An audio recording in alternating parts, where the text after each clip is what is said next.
Hello, everyone. We already know that the universe in general is screwed up, especially when somebody like Trump says something that is true and makes sense. I mean, you know, hooray.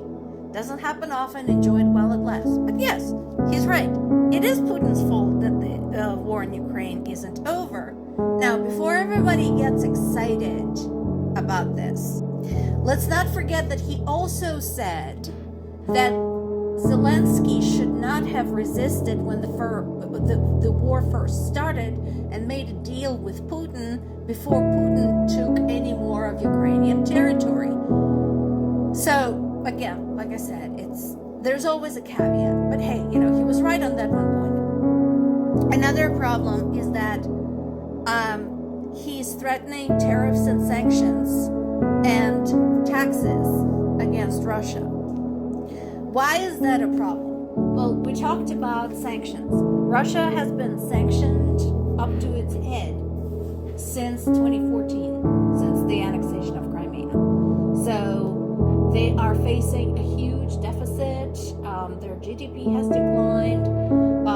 They're basically isolated from most of the world, except for their BFFs, other terrorist states like North Korea and Iran. So while it has an effect on Russian people, Trump is under the mistaken impression that that's going to have an effect on Putin. Now, this is where we have a problem with basically a very typical capitalist mindset. Trump believes that prices going up, goods running out, and so on will motivate the government of the country. It should. It should motivate the government, but it's not going to. The effect has to be tangible personally to Putin directly. It has to be something that is so significant to him personally that he actually cares. Otherwise, none of this is going to do anything. We talked about the tariffs. Tariffs are not going to be paid by Russia. They're going to be paid by the American consumer. And that is why everybody's like, dude, what are you talking about? This is nonsense. This is your great plan. This is your concept of a plan. The last but not the least, in his list of measures, Trump measured taxes. What taxes? You don't set taxes in Russia. News item to you. And how is changing taxes in the United States going to have an impact on Russia? Unless you plan to tax higher the companies that continue to do business in Russia. But that's a very circuitous route to actually have any impact on what Russia is doing in Ukraine right now. Now, Trump had stated that he doesn't want to forget that Russia helped the U.S. in the World War II. Let's unpack that for a sec. So first of all, U.S. didn't show up on the stage until well into World War II. And it wasn't Russia, it was the Soviet Union as a collective that was fighting World War II. In fact, the first countries affected the hardest by the advance of the German army were Belarus and Ukraine.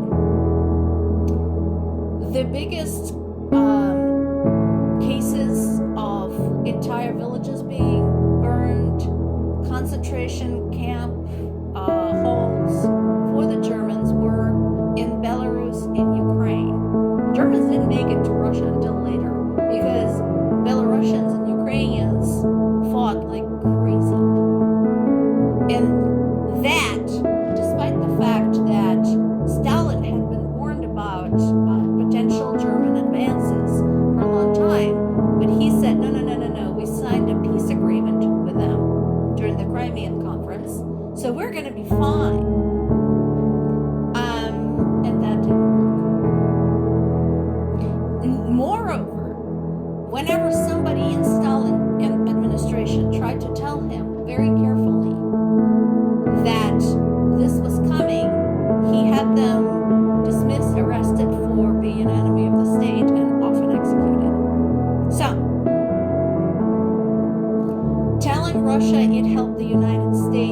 World War II is basically a statement where everything about it is wrong. That just shows deep lack of knowledge and understanding of actually what happened, actual history.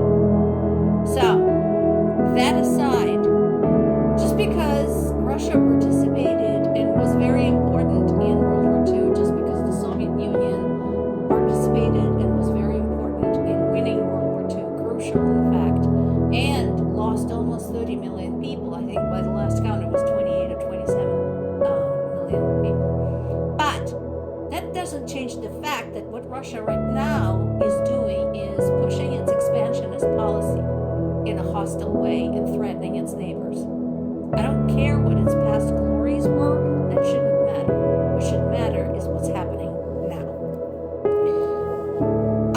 I'll believe it when I see it. So this is a slightly misleading headline from Reuters. Here's why. They got it right in the summary.